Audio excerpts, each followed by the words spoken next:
Week in review, February 5th, 2024. We're going to start with comments like we always do. At Kathy Herbert 3145. Can't Hiller compete in the Open but be ineligible to win? Most people participate just for fun anyway. He got a lot of people to sign up. You don't know the drug status of anybody else doing it either. You're right, I don't know the drug status of anybody else doing it either. But if any of them admitted to using drugs or PEDs, we would disqualify them too. Can't Hiller compete in the Open but be ineligible to win?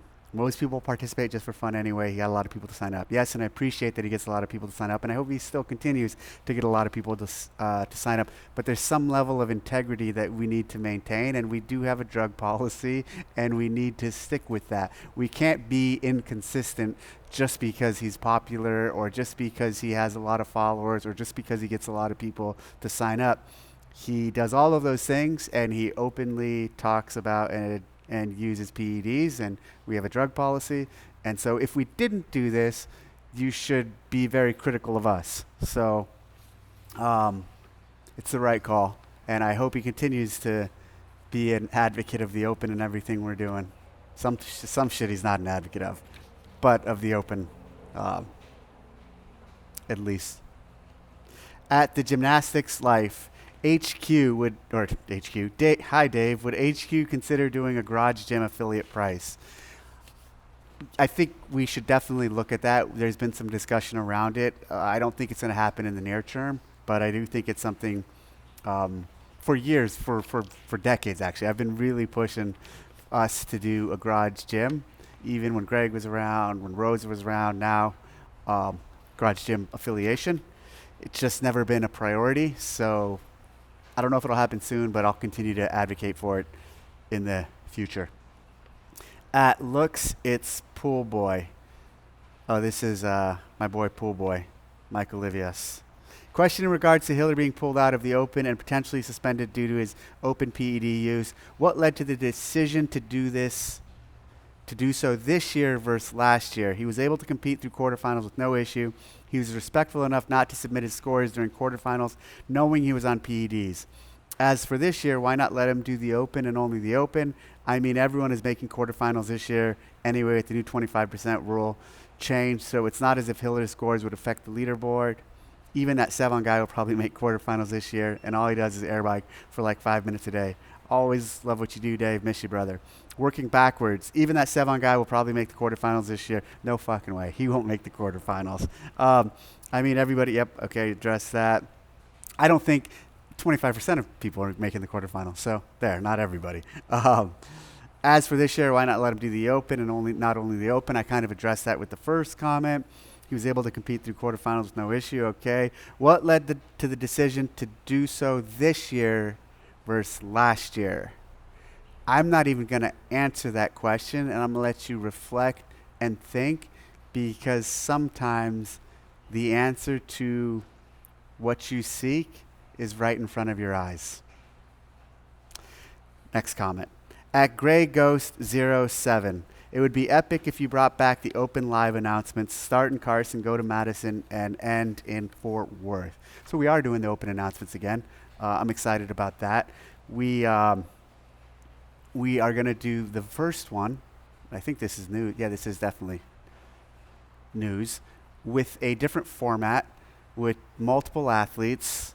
We've done multiple athletes in the Open shows before, so that's not the different format. But the different format is we're going to have multiple athletes, more than 2, less than 7, let's say.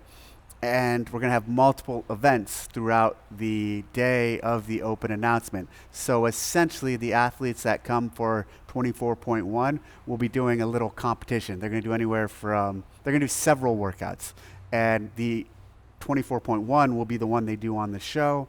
Exactly how it's going to work, we might do one prior to the show off air, 1 or 2 prior to the show off air, give them time to rest so they can still have a good 24.1. Doug's being funny.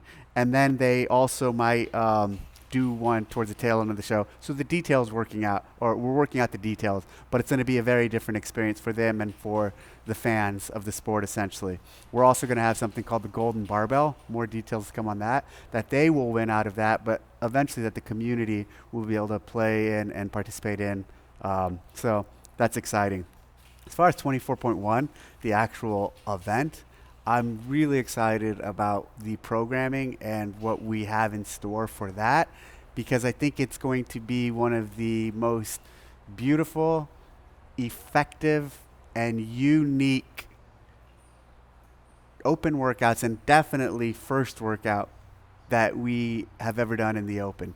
And the first one, point one of any year, it really sets the tone for the open and kind of creates the excitement and the wave that follows it. And this one is going to set it in a very special way. So 24.1, I'm looking forward to, and I think you all should be too. At Anthony Man 2430, can you discuss why there are people who are forced to go back to places they no longer live in order to qualify for the games? For example, Ellie Turner. That's been covered a lot. We've actually published some statements on it, but there's a fixed time frame for how long you have to live here prior to being eligible to compete here. And in her case, she didn't make that time frame. She had not lived here long enough by our rule to not compete in this region. And there's a ton of other athletes that applied to this year, and there's a number of other ones that we had to tell, hey, you cannot compete here because you have not lived here long enough. And there are some who did live here long enough to get the exemption to compete here, even though they're from somewhere else originally. And it's a clear, cut and dry rule that we are sticking to at this point, and maybe in the future the rule changes, but it's not. And there are no athletes we're making special exceptions to the exemption. And so what we are doing at this point is being incredibly consistent. And that's the story there. If you want more information, I think we published a comment to some of the other media outlets, or a statement that has more information than even I just said. But it's us being consistent with our rule, and that's all it is. Okay. At Kristen CrossFits. Hi, Dave. As we approach the open, can you talk about the importance of hitting the standard, doing all your reps, holding people accountable? I can already see integrity taking a back seat to the leaderboard at my affiliate, and don't want it to ruin the spirit of the open. I hope your affiliate doesn't know who you are on YouTube, so they can piece together you're saying about their affiliate. But I will speak to that. I think so. The importance of hitting the standard, doing all your reps, and holding people accountable starts at an individual level, obviously, and most importantly. As an individual, you need to care about those things. You need to care about doing the standard. You need to care about doing all the reps. And you also need to care about holding those in your gym accountable. But all of that being said, there's only so much that an individual can do that and be effective at it in terms of at a gym and with their peers. Really, the most important person in that, with that charter of caring about holding people accountable, full range of motion, hitting the standards, doing the reps, it starts at the top. Well, it actually starts with us caring about that, and then it also starts at the gym level, and the owner and the coaches really, really caring about that, caring about the standard, caring about doing the reps, caring about holding people accountable. So you as an individual, you can actually hold your gym owner accountable to caring about maintaining the standards and keeping people accountable. So it starts at the top, but at an individual level, you can do it for yourself, and you can really push your affiliate owner and their trainers to care about it. Because if they don't care about it, it makes it really hard to create an environment where everyone else below them cares about it, because they all look up to the trainers and the affiliate owners. And fundamentally, the amount an affiliate owner and the trainers at the gym care about the open or care about what it represents to do the open and compete against your gym and ultimately against the community depends on how much the gym is even into the open. The gyms that are most engaged with the open are gyms that have affiliate owners and trainers who really care about the open. Those who are not, gyms who are not, have owners and trainers who don't really care about or prioritize the open. At Rambler5900, Dave, I saw your bouldering wall behind you. Can you create a games event for time distance where athletes must transverse horizontally back and forth on a 20 to 40 foot bouldering wall? Yep. Here are supporting points. You can test for time and endurance. You're testing athletes' problem solving as they navigate the rock climbing holds. You test their shoulder strength and grip in a horizontal plane like a handstand walk and parallel bars. Safety, they are traversing horizontally, so their bodies are just a couple feet above the ground. Low chance of injury. Entertainment, every athlete's problem-solving skills and body size. You'll see variants of different approaches to get to the finish line. It's a good idea. It's worth exploring. Laura Horvath would win that event.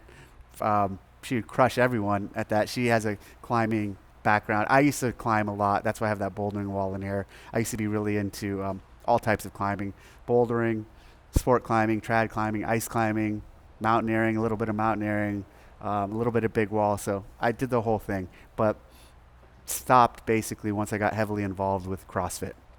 Anyway, yeah, it's a good idea. And actually, because I am so familiar and do have such a big background in climbing, I think there's a right way of exposing it to the athletes, or specifically the CrossFit Games.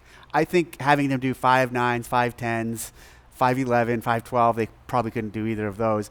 But hard climbing would really not be favorable to setting them up for success. Doing something that's a little bit lower rated that everyone can do. And I don't want your technique in climbing to be the differentiator from what makes you. Like, I don't want anyone with any type of climbing experience to have such a big advantage that those who have no climbing experience, because a lot of them will have no climbing experience, are at a huge disadvantage. So you got to kind of balance those things. At BVM 5950, Dave, have you ever considered having a scaled option for quarterfinals, maybe 10% advance from the open? Might make the scaled athletes a little more driven in the open, just a thought. Have you ever considered having a scaled option for quarterfinals, maybe 10% advance from the open? I don't understand that question.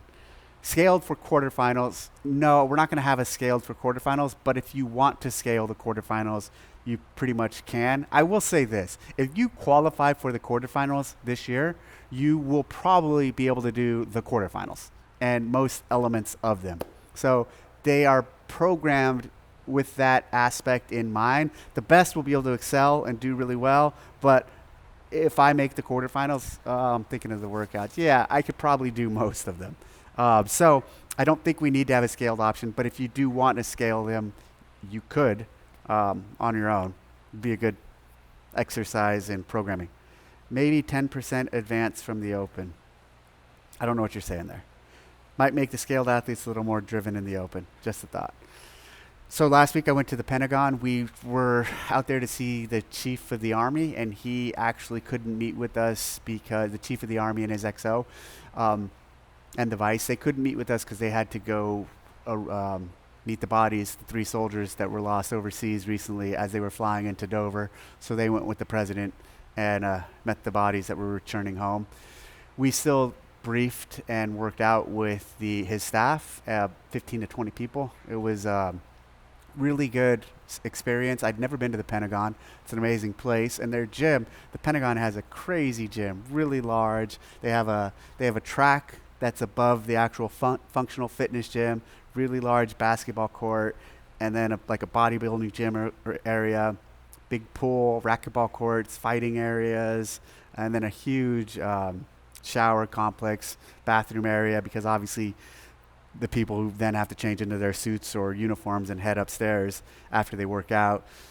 The functional fitness area is super cool. It's all rogue. It's just basically a big CrossFit gym. And then the group we worked with, we put them through, exposed them through to some workouts and gave them a little whiteboard brief, essentially about what we're doing down in Fort Stewart with with Third ID and the soldiers there, and the 144 courses we conducted last year there, and trying to expose them to the benefit of what we're doing and how we're helping the soldiers. And really, we're empowering these guys with the basic tools to do these movements and do them as individuals or with their small units effectively and anywhere.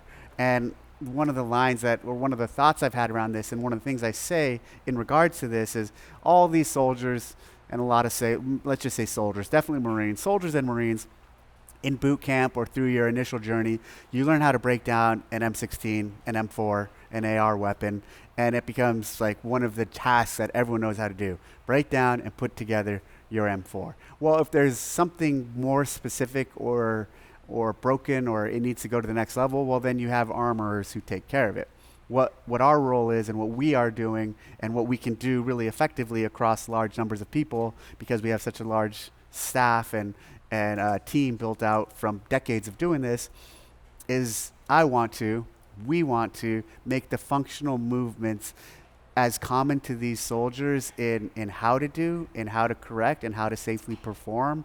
They should understand and know that, just like they learn all these things around it, their M4 and their weapon system. So they learn how to break that down. They learn how to get it to a certain level. They should learn the same sort of thing for the functional movements to make them better prepared, ultimately, for combat.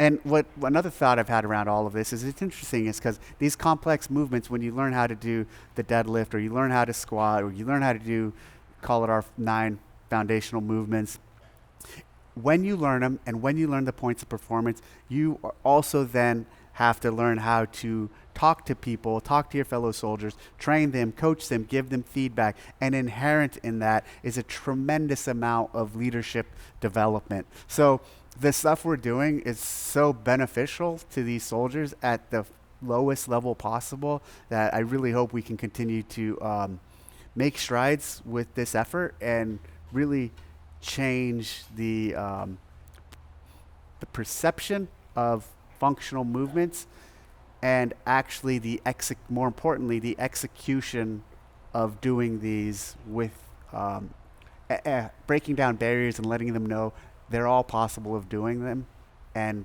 doing them safely.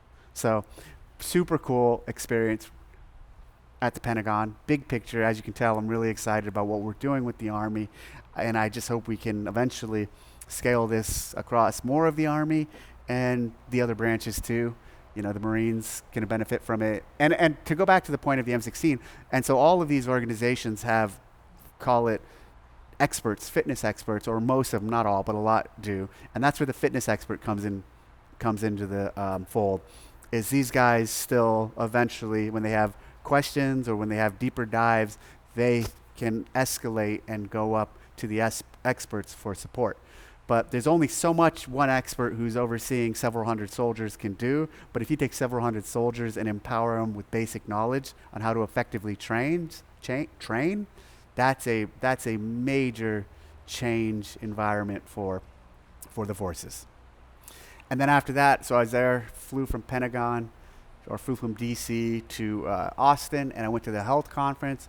And the health conference was amazing. It was super cool. I really was pleased with it.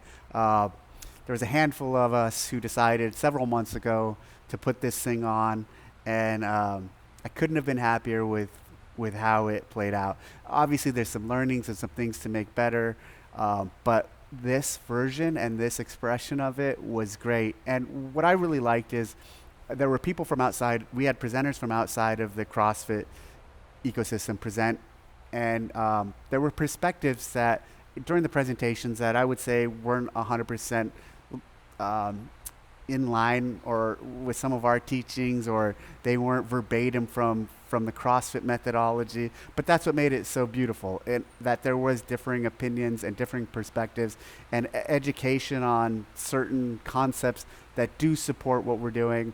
And we also had panels, and the panels had a diverse array of experience, and just listening to everybody. And the audience, there was, I think there was almost 300 people there. It was really cool to see how much they enjoyed, the education and the content, but also really the just coming together and being in the same room together with like-minded people, affiliate owners, trainers, just even CrossFit enthusiasts, and having that platform to learn from and experience. So it was a success. We definitely need to do more things like that. I also want to do a trainer-specific summit. So that was more health. I want to do one where we're getting together and talking about programming and talking about movements and talking about things related to actually the training in the gym, rather than just kind of call it some of the health or medical aspects of it. But cool event, really pleased with that. And Karin Thompson and the entire team who worked together to put it on. It was definitely something special. Well, that's it. That's my list. So thanks for tuning in. As always, post thoughts to comments, and see you next week.